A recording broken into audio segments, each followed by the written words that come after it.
आज इस वीडियो में हम डिस्कस करेंगे the educational psychology for Maharashtra TET exam. ये हमारा सेशन फर्स्ट है and the most important one. So this will be equally important for paper 1 and paper 2 candidates. Before I proceed, I request all the viewers to like, share and subscribe the channel. पहला सवाल है आज का, नफ्सियात के मुताल्ले की इब्तिदा किसके दौर से हुई? तो नफ्सियात के मुताल्ले की जो इब्तिदा है, जो शुरुआत हुई है, वो अरस्तु के दौर से हुई, जिन्हें हम एरिस्टोटल भी कहते हैं। So the answer will be B. अरस्तु was at the forefront of developing the foundation of the history of psychology. Second question है, डी एनिमा किताब किसने लिखी?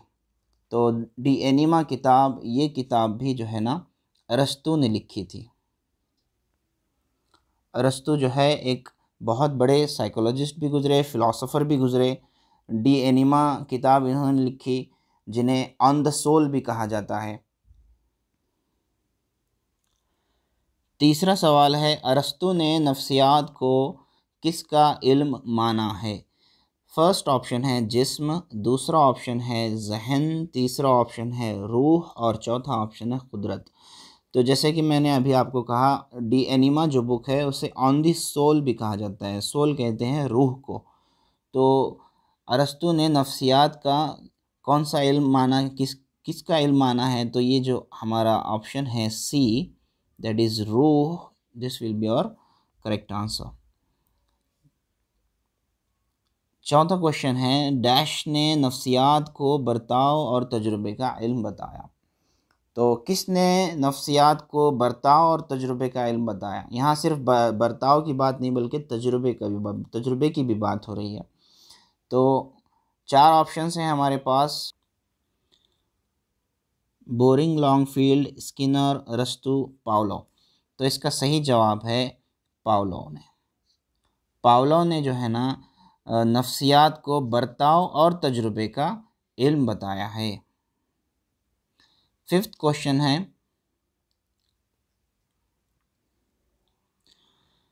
बोरिंग लॉन्गफील्ड के मुताबिक नफ्सियात डैश डैश फितरत का मुताल्ला है। ये हम सभी जानते हैं, बहुत इजी सा क्वेश्चन है। हैवानी, कायनाती, इंसानी, नबाताती। तो नफ्सियात जो है यहाँ पर इंसानी फितरत का मुताल्ला है। लातीनी लफ्ज़ एजुकेर के माने क्या है? तो एजुकेर के माने, लातीनी जो लफ्ज़ है ये एजुकेर, इसके माने होते हैं रहनुमाई करना। Option number B is the correct answer. Next question है, फ़लसफ़ा इफ़ादियत का इमाम किसे माना जाता है? पहला ऑप्शन है स्किनर, दूसरा है अरस्तु, तीसरा है जॉन डेवी और चौथा है पावलो। तो फ़लसफ़ा इफ़ादियत का इमाम जो है जॉन डेवी को माना जाता है। जॉन डेवी जो है, he was an American philosopher as well as psychologist and educational reformer. he helped to develop psychological philosophy of functionalism। तो ये जो फ़लसफ़ा इफ़ादियत के जो इमाम हैं, तो ये जो है जॉन डेवी को माना जाता है। ये जुमला किसने कहा था?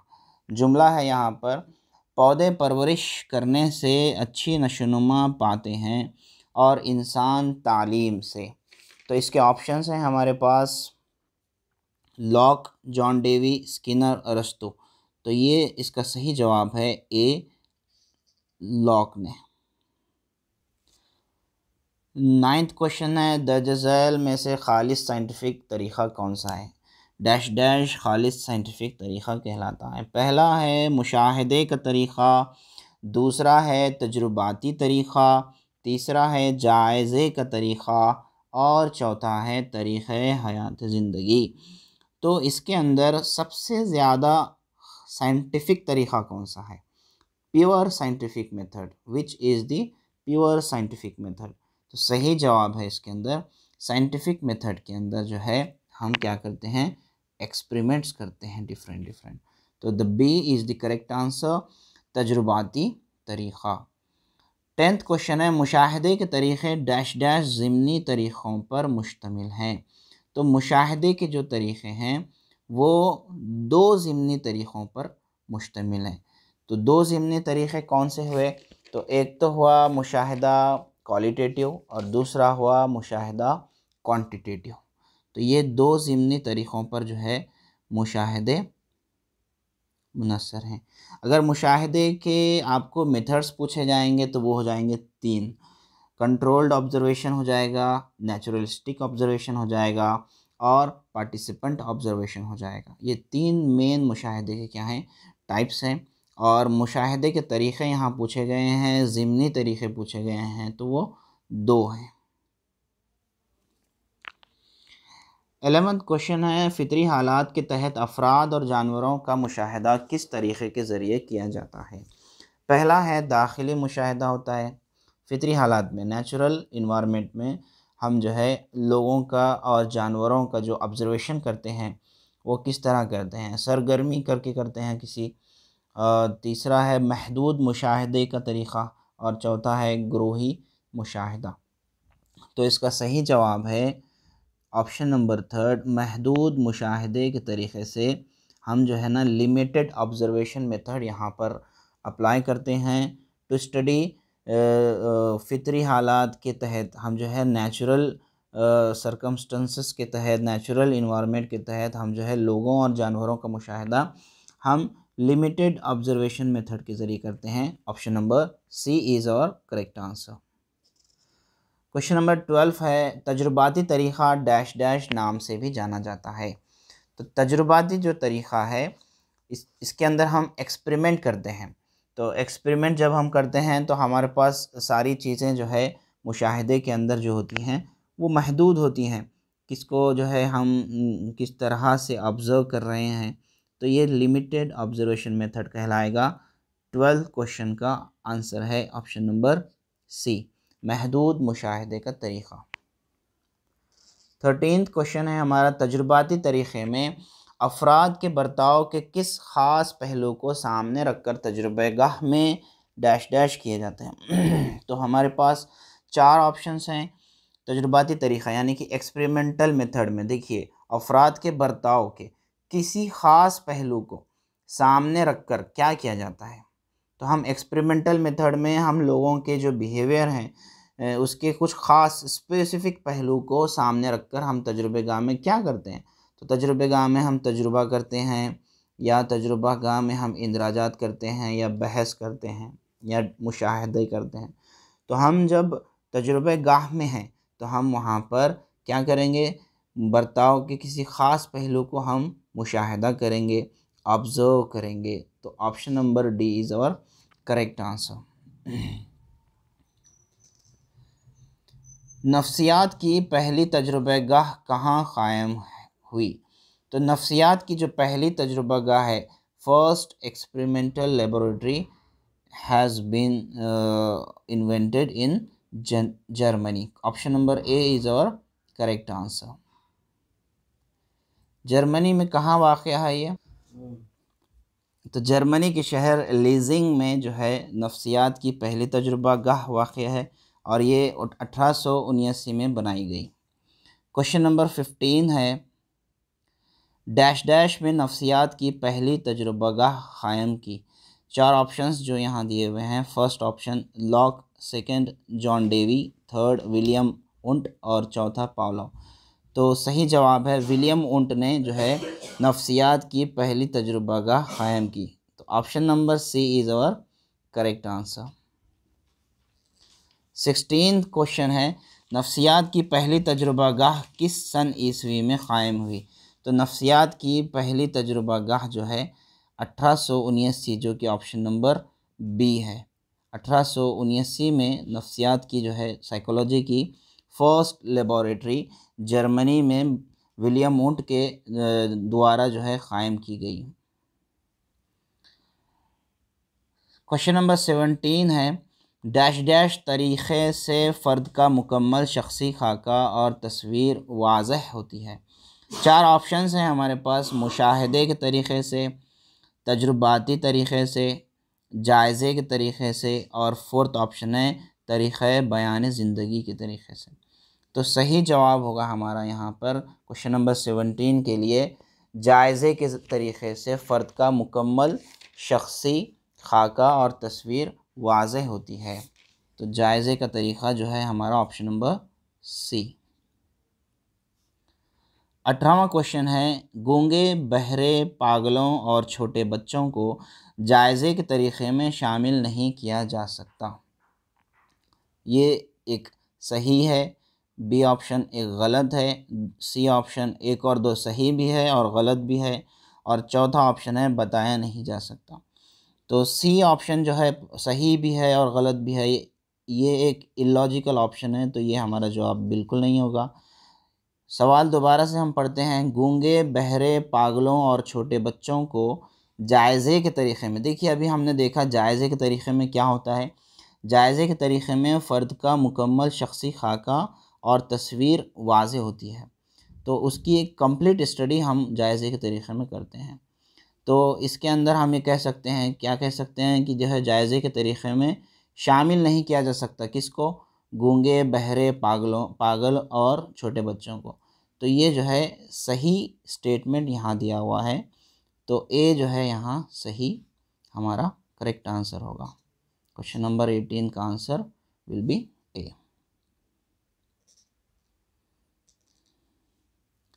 क्वेश्चन नंबर 19 है, फ़र्द की बीमारी का असल सबब मालूम करने के लिए इसके डैश डैश की ज़िंदगी के वाक़यात को मालूम किया जाता है। देखिए किसी भी शख्स की बीमारी है और उसकी रीज़निंग आपको पता करनी है, तो आप उसमें क्या करेंगे, फ़र्स्ट ऑप्शन है उसके हाल की ज़िंदगी के वाक़यात मालूम करेंगे, दूसरा है उसकी माज़ी की ज़िंदगी के जो है आप वाक़यात पता करेंगे, तीसरा ऑप्शन है मुस्तक़बिल के जो कि आपने अभी तक देखा ही नहीं, तो सी ऑप्शन तो यहाँ पर पहले ही हम जो है रॉन्ग कर सकते हैं, या फिर उसकी रूहानी ज़िंदगी के वाक़यात हम मालूम करेंगे। ठीक है, तो चारों ऑप्शंस में यहाँ पर हम ये कह सकते हैं कि किसी भी फ़र्द की जो बीमारी है उसके जो है असल सबब मालूम अगर आपको करना है तो उसके माज़ी वाली ज़िंदगी के वाक़यात को आपको पता करना होगा। क्वेश्चन नंबर 20 है, आमोज़िश डैश डैश अमल है, यानी कि लर्निंग ये जो अमल है ये किस तरह का अमल है। फ़र्स्ट ऑप्शन है जारी, दूसरा ऑप्शन है आहिस्ता, तीसरा ऑप्शन है मुसलसल और चौथा ऑप्शन है मुस्तकिल। तो याद रखिए लर्निंग जो है ना ये एक कंटिन्यूअस प्रोसेस है जो है लाइफ टाइम जो है हमारा जारी रहता है।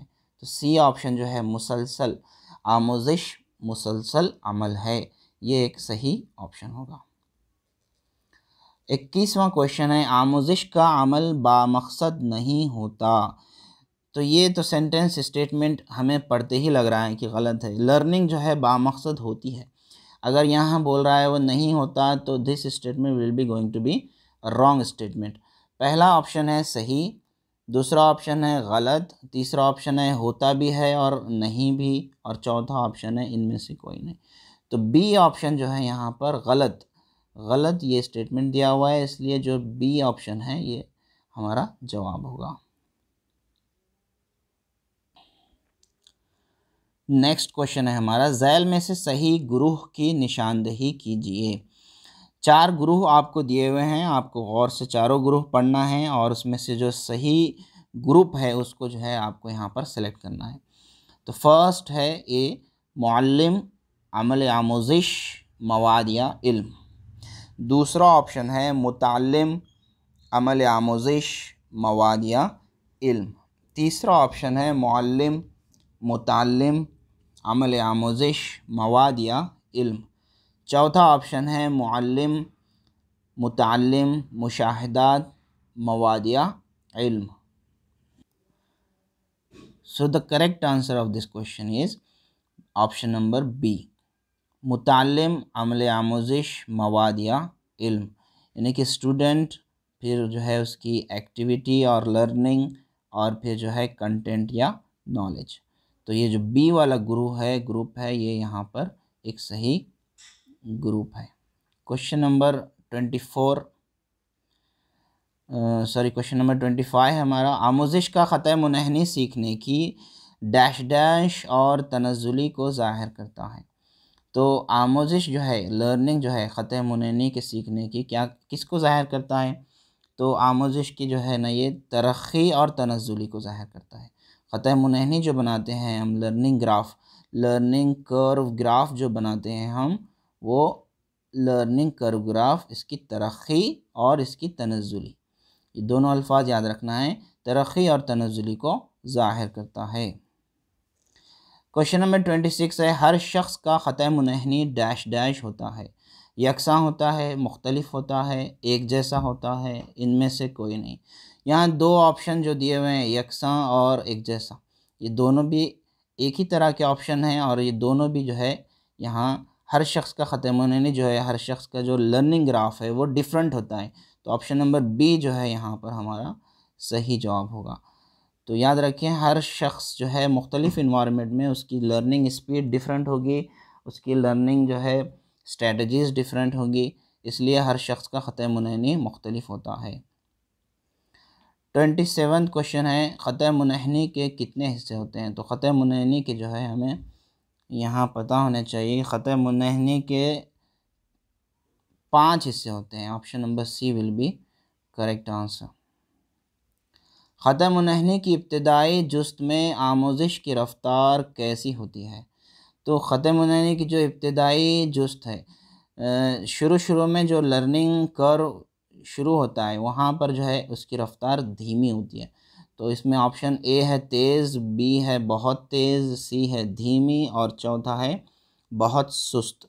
तो हमारा जो जवाब है यहाँ पर वो है धीमी। ख़त मुनहनी की इब्तिदाई जुस्त में आमोज़िश की रफ़्तार धीमी होती है।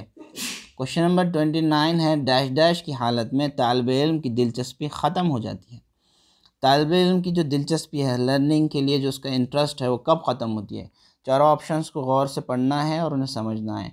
पहला ऑप्शन है इब्तिदाई जुस्त में, दूसरा ऑप्शन है दरमियान जुस्त में, तीसरा ऑप्शन है जमूद के वक्त और चौथा ऑप्शन है जिस्मानी हुदूद। तो जो तीसरा ऑप्शन है जमूद के वक्त, जमूद के वक्त क्या होता है?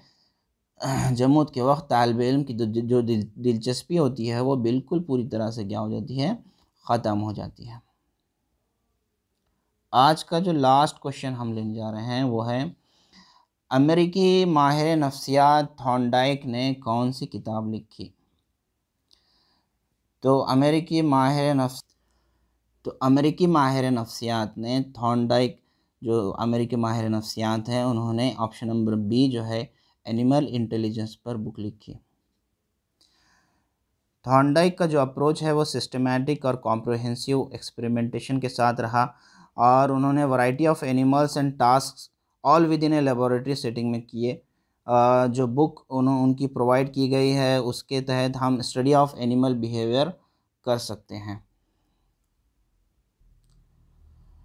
ये था हमारा आज का session first of the educational psychology and it is equally important for paper 1 and paper 2 candidates.